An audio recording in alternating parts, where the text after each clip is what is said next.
Como prometido, Yuri aqui falando para vocês como foi a minha primeira semana dentro do bacharelado de TI aqui na UFRN, Universidade Federal do Rio Grande do Norte, para quem não sabe.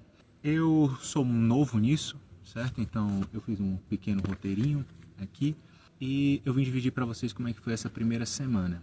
Provavelmente acham que não deva ter muito conteúdo para falar, não. Tem coisa para falar e dá para falar num vídeo de pelo menos uns 8, 10 minutos para falar com vocês. Mas vamos lá. Como é que começou a semana? Bem, primeiro, como de costume, muitos cursos de bacharelado fazem uma recepção dos veteranos para os novatos, né? E aí eles apresentam o curso e tudo mais e tal. E por eu ter já passado por muitas graduações, eu meio que agradeci por não ter passado por uma dinâmica meia paia, que é se levante, fale seu nome e tudo mais, né? Eu acho que pra mim já passou isso, pra mim isso é coisa de ensino médio. E aí, cara, a gente foi lá pro IMD, que é onde a gente tem a aula, que é o Instituto Metrópole Digital, e nós tivemos a apresentação do curso. Quem apresentou o curso foi o nosso diretório acadêmico, né? O diretório acadêmico Ada Lovelace, inclusive excelente homenagem, né? E aí deu para ter aquele primeiro contato. E pelo que eu vi, a galera é bem aberta, bem de boa, sabe? Eu amo o ambiente acadêmico e um dos meus objetivos na vida é ser professor acadêmico, então eu acredito que eu esteja no lugar certo, né? Então eles apresentaram o curso, né? Mostraram a atlética que eles têm e os outros setores, o PET aqui do IMD também. E, detalhe, onde eu estou é o estacionamento da minha casa, tá? Do condomínio que eu estou. Eu ainda estou melhorando o que é que eu vou fazer de equipamentos aqui, aguardem. Como eu falei, eles apresentaram a atlética, apresentaram o PET, né? E outras parcerias que o IMD tem. E aí tivemos ali umas palavras da coordenação e da diretoria, que foi um pouco motivador, né, que foi bem interessante, e me senti bem recepcionado. No segundo dia, aí fomos ver como é que funciona o bacharelado de TI aqui no IMD. E o bacharelado de TI no IMD, ele funciona da seguinte forma, ele funciona a partir de ciclos. E eu lembro de ter visto essa referência nas faculdades de Portugal, né? Que primeiro você tem um ciclo básico e depois você tem um ciclo que se especializa, né? E no IMD não é diferente, você começa o bacharelado em TI, aí você tem uns 6 a 7 semestres de TI, e aí você sai diplomado em tecnologia da informação, e aí você, se você quiser, você pode escolher entre 3 ciclos, que é o ciclo de ciência da computação, engenharia de software e um novo, que é recente agora, que é o de inteligência artificial, bacharelado em inteligência artificial.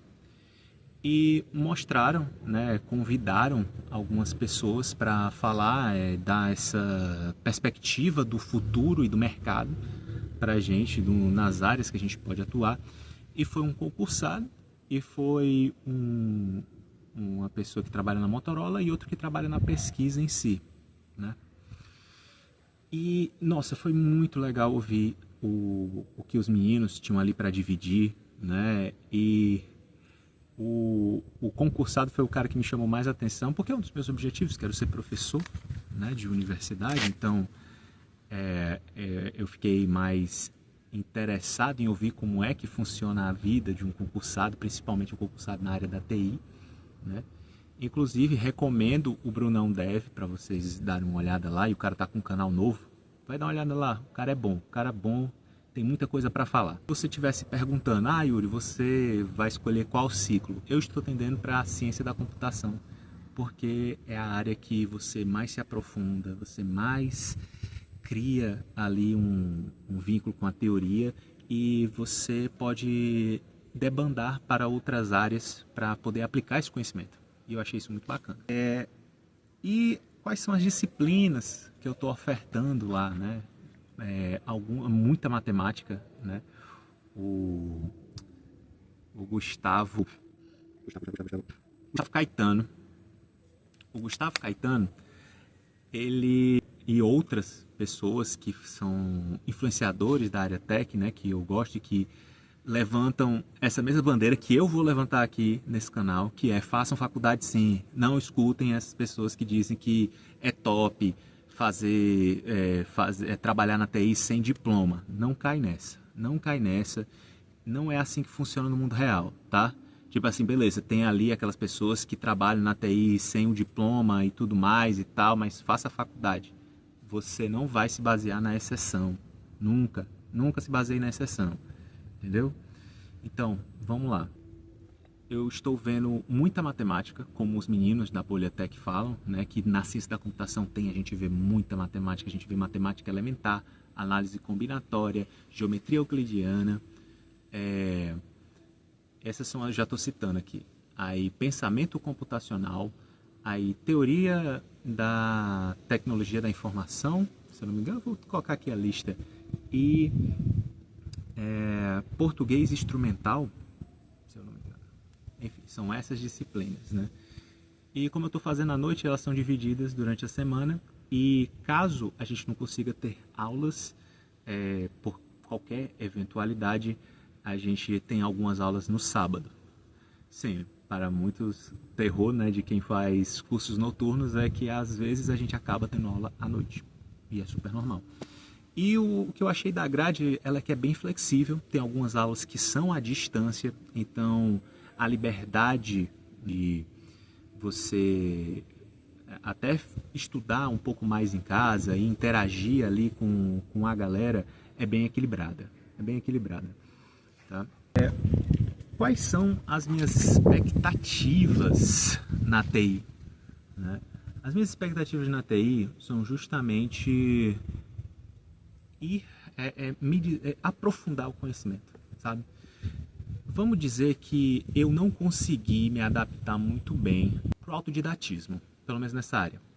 A área ela é muito diversa, tem muitas coisas para se estudar. Inclusive, uma das coisas que me dá ansiedade, inclusive eu até falei num shorts recentemente, que a coisa que me dá mais ansiedade na TI me dá ansiedade de um jeito bom e de um jeito ruim. Que a ansiedade vou aprender coisas muito fodas, mas também tem muita coisa para aprender.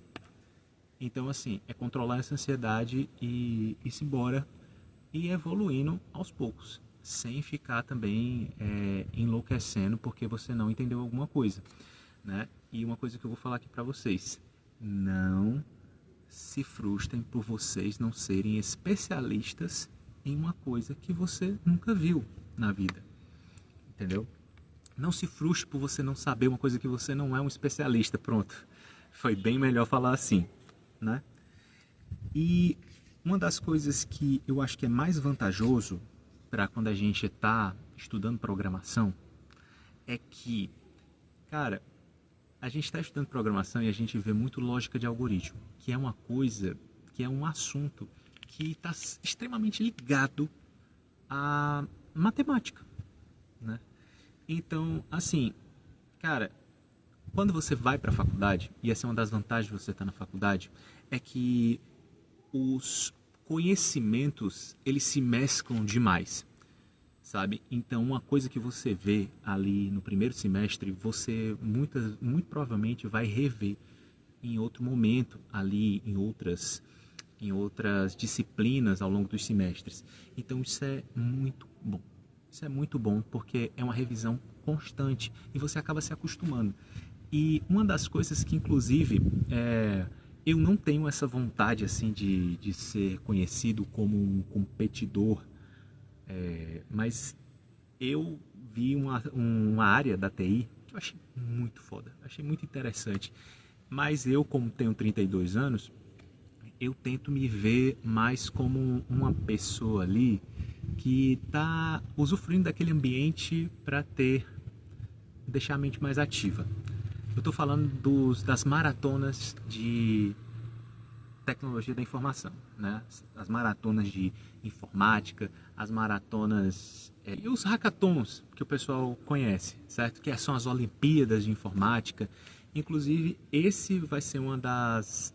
eu conheci o movimento, né? A organização, e já vou participar das aulas deles, porque tem muitas, eles desenvolvem demais essa questão de você ver um problema, lembrar de um algoritmo, lembrar de algum conceito e resolver esse problema num tempo hábil, certo?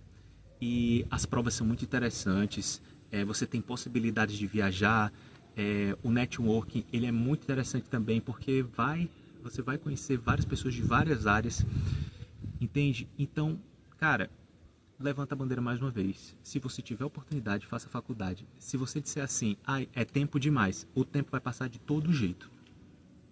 Já digo pra você. Então, tempo, pra mim, não é um argumento, certo? Tipo, 5 anos na faculdade, 5 anos vai passar de todo jeito. E aí? Não tenho dinheiro. Então, se você consiga um tempo, né, para você poder, eu não sei da realidade de todo mundo, mas se você gosta de matemática, ou se você é um concurseiro, ou se você tem uma facilidade de revisar, vai fazer o Enem, cara. Vai fazer o Enem assim na cara dura e você pode conseguir passar. Pô, é isso aí, cara. E se você não tem condição de estudar ou até de revisar, você pode até conseguir um pouco dessa nota para ir para uma faculdade particular. Que beleza, pode ser sua última opção, mas se você participar de projetos, se você se engajar com as pessoas da sua faculdade, tente não fazer EAD, certo? E você vai interagir, você vai aprender, você vai conhecer o mundo desse universo, certo? Então, é muito melhor. Inclusive, um estágio é obrigatório, entendeu? Você vai para uma empresa e você vai ver o dia a dia dessa empresa e você já pode colocar isso no currículo. Inclusive, tem muitas outras oportunidades dentro da faculdade, como bolsas, você participar do PET. Então, olha, é um universo, tá? Então, eu não tive tantas aulas, porque a gente está até... a galera está no processo de contratação de alguns professores e teve essa semana da integração, então a gente só teve aula de matemática elementar, mas fica aqui o meu convite a você se inscrever no canal, acompanhar essa minha progressão. Para as pessoas que provavelmente podem virar inimizades aqui, né? Fiquem para dizer assim, eu avisei que esse cara estava sendo inocente, foda-se, ou para me apoiar mesmo, não importa. A gente está aqui para dividir e conhecimento, e é isso aí, galera, beleza? Então, eu vou levantar de novo a bola, eu vou levantar a bandeira, façam faculdade se vocês tiverem oportunidade. E se alguém chegar para você e dizer assim, não faça faculdade que isso não leva para canto nenhum, manda para casa do